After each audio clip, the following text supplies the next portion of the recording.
द्वारका's bat tutorial. आज हम discuss करेंगे परमुटेशन कॉम्बिनेशन का सेकंड पार्ट, जिसके अंदर हम करेंगे स्टार्ट कॉम्बिनेशन को। कुछ इजी ट्रिक्स बताऊंगा आपको जो आपके एग्जाम में बहुत हेल्प करेंगे। स्टार्ट करते हैं बेसिक से। कॉम्बिनेशन होता क्या है? इट मीन्स सेलेक्टिंग और formation of a group of r things out of n things denoted by NCR or C with bracket n comma r. NCR equal to n के r factors decreasing by or 1. ये तो permutation की थी। Divide by 1 से start करके r तक। Okay, ये formula कब यूज करना है? When r is given. R is given. Okay, for example, मान लो आपने 5C2 करना है, तो 5C2 का मतलब 5 के दो फैक्टर नीचे 1 से स्टार्ट करके 1 into 2, 2 2 is a cancel, 10 will be the answer. इसका एक और रिजल्ट है NCR का n factorial divide by r factorial, इन दोनों का डिफरेंस। ये कब यूज करना है? When r is not given. Not given का मतलब अननोन दिया हुआ है। ओके, क्लियर है। अब कॉम्बिनेशन के एक एग्जांपल करते हैं। कहता है find how many ways can two things be selected out of 6 things. इसका मीनिंग क्या है? इसका मीनिंग ये है, it means we have to find different groups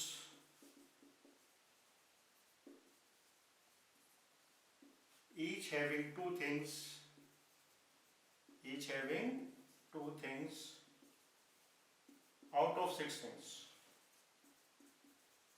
दो चीजों का हमने ग्रुप बनाना है, 6 चीजों थी। इसका कैसे लिखेंगे आंसर? 6C2, 6 के दो फैक्टर 6 into 5, नीचे 1 into 2, 2 3 is 6, 3 5 is 15 is the answer। Okay, clear. कुछ स्टैंडर्ड रिजल्ट की तरफ चलते हैं हम लोग। फर्स्ट वन है NC0 NCN that is always equal to 1। यहाँ पर 0 हो या दोनों नंबर सेम हो, रिजल्ट क्या है? कॉम्बिनेशन के अंदर 1 आएगा। For example 5C0 equal to 5C5 equal to 1। Second important result NCR is equal to NCN minus r। ये कब अप्लाई करना है आप लोगों ने? When r is greater than n/2, जो भी n दिया उसके हाफ से बड़ा होगा। देखो एग्जांपल ये मैंने 20C18, 18 जो 20 के हाफ से बड़ा है, इस दैट दोनों के डिफरेंस का इक्वल होगा, तो 20C2 का पता है 20 के 2 फैक्टर 20 into 19, नीचे 1 into 2, 2 20 से कैंसिल होकर 10 आ जाएगा, 10 into 19 190। Another one NCR plus NCR minus 1 is always equal to n plus 1 CR। ऊपर टर्म हमेशा सेम दी होगी, नीचे हमेशा 1 का डिफरेंस होगा। अगर इस तरह की सिचुएशन है कॉम्बिनेशन की, तो ऊपर जो n के टर्म है उसके प्लस 1 का है, इसमें दोनों में जो हाईएस्ट होगी वो ये होगी। देखो जैसे एग्जांपल 6C4 प्लस 6C5 दिया हुआ है, ठीक है, क्लियर है। ऊपर सेम है, नीचे 1 का डिफरेंस, तो 6 की जगह पर हम लिख देंगे 7। नीचे दोनों में मैक्सिमम नंबर कौन सा है? That is 5, 7C5। इसको भी आगे आप सिंपलीफाई कर सकते हो, हाफ से बड़ा है 7C2, 7 into 6 1 into 2, 2 3 से कैंसिल हो जाएगा, 21 we can get the answer. Okay, clear है। NPR परमुटेशन और कॉम्बिनेशन के बीच में रिलेशन है, आपको याद रखना है। इसमें हमेशा दो रिजल्ट दिए होंगे, r फैक्टोरियल की वैल्यू निकालनी होगी। ओके, क्लियर है।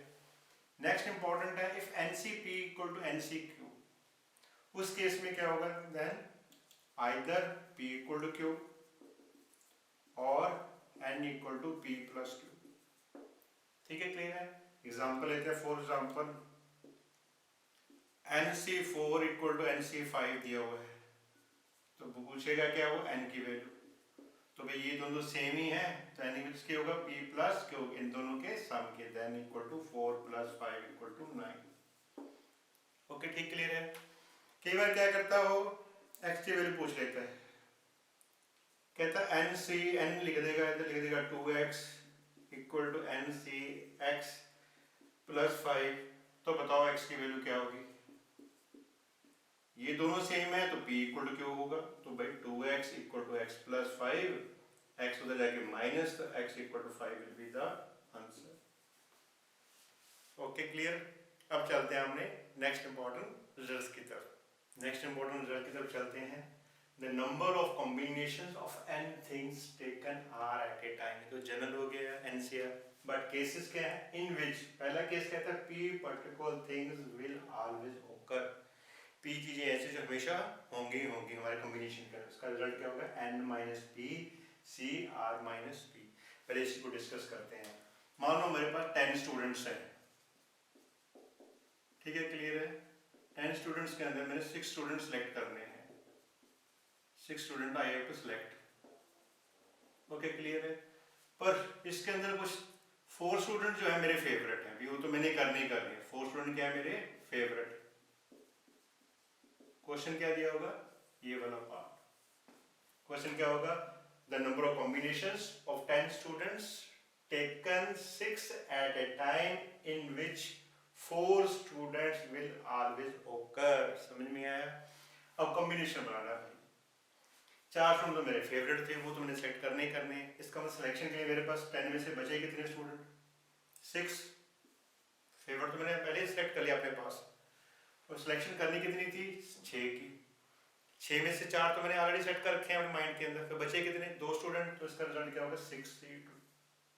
वही सेम की एनी 10 माइनस पी, पी का मतलब मेरे फेवरेट 4, 10 माइनस 4 6 आ गया, इधर 6 स्टूडेंट करने थे, 4 फेवरेट थे, 6 माइनस 4 2, तो 6C2 करके हमारा आंसर आ जाएगा। ठीक है, क्लियर हो गया फर्स्ट पार्ट। अब करते हैं सेकंड पार्ट की बात करते हैं। वही same, number of combination of n things taken are at time, इसमें p particular things will never occur, तो उसका रिजल्ट क्या होगा n minus P C are.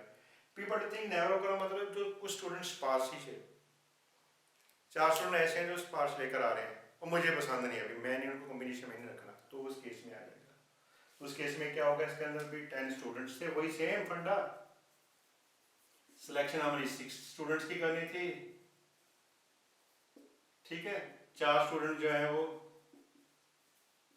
जिसके बीच में मैं इंटरेस्टेड नहीं हूँ, not interested, I am not interested, undisciplined student हैं, तो भाई ये तो मैंने काउंट ही नहीं करनी, 4 स्टूडेंट तो शरारती हैं, तो सिलेक्शन के लिए मेरे पास कितने रह जाएंगे भाई, 10 में से 4 तो मैंने कंसीडर रह गए 6 स्टूडेंट।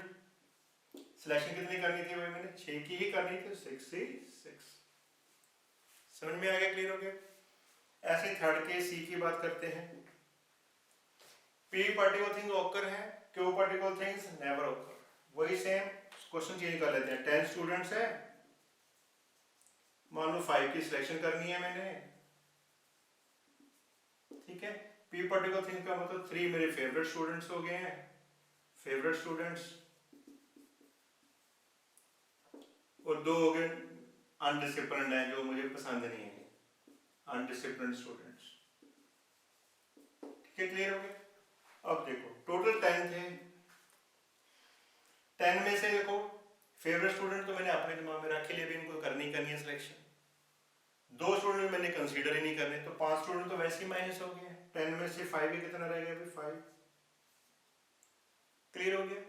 सिलेक्शन कितनी करनी थी मैंने, 5 स्टूडेंट की, फेवरेट स्टूडेंट 3 तो मैंने ऑलरेडी सिलेक्ट कर ही लिए, अब बाकी कितने बचे, 2 student, 5C2, that is the answer.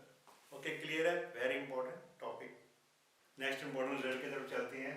When n points lie in a plane, then straight line कितनी बन सकती है उस प्लेन के अंदर, that is equal to nC2। ठीक है, एग्जांपल मान लो 10 पॉइंट्स हैं प्लेन के अंदर, 10 points line in a plane, तो स्ट्रेट लाइन का कितनी बनेगी, 10C2। ओके, क्लियर हो गया। नंबर ऑफ ट्रायंगल्स, ट्रायंगल के कितने पॉइंट चाहिए होते हैं, 3 पॉइंट चाहिए होते हैं, तो 3 की कॉम्बिनेशन बनेगी, that is equal to nC3। ऐसे के 10 पॉइंट्स हैं, स्ट्रेट अपने ट्रायंगल्स बनानी है, तो कितनी ट्रायंगल्स बनेगी, फॉर एग्जांपल 10C3, 10 के 3 फैक्टर्स। ओके, क्लियर हो गया।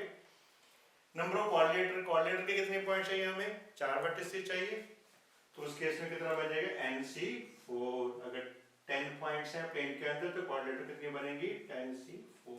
ओके, क्लियर हो गया, 4 4।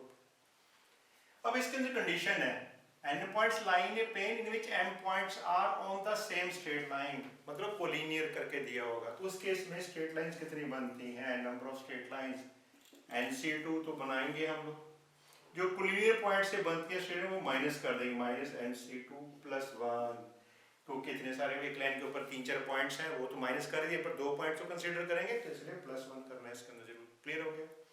ट्रायंगल्स के लिए NC3 माइनस MC3, इसमें कोई +1 नहीं करना। Okay clear, very important result. Next important result की तरफ, number of handshakes between n persons, इसका आंसर क्या होगा NC2। मान लो 10 पर्सन्स हैं तो नंबर ऑफ हैंडशेक कितने होंगे 10C2। तो आप इसको सिंप्लीफाई कर सकते हो, 10 × 9 1 × 2 2 5 45 हैंडशेक हो सकते हैं। Number of diagonals of n side polygon NC2 minus n। For example आपने डेकागन के नंबर ऑफ पॉलीगन निकालने, डेकागन इसकी n की वैल्यू क्या होती है बच्चे 10 होती है, तो नंबर ऑफ डायगोनल्स कितने निकाल सकते हो इसके अंदर, कितने बनेंगे, वो हो गया 10C2 माइनस 10, यहाँ पर भी वैल्यू डाल सकते हो, half n × n minus 3। Same way number of ways of inviting one और more friends from n friends to a birthday party, इसका रिजल्ट क्या है 2 की पावर n माइनस 1। एक या एक से ज़्यादा दोस्तों को बर्थडे पार्टी बनाते हो तो कुछ कितने रास्ते हैं हमारे पास, 2 raised to power n minus 1।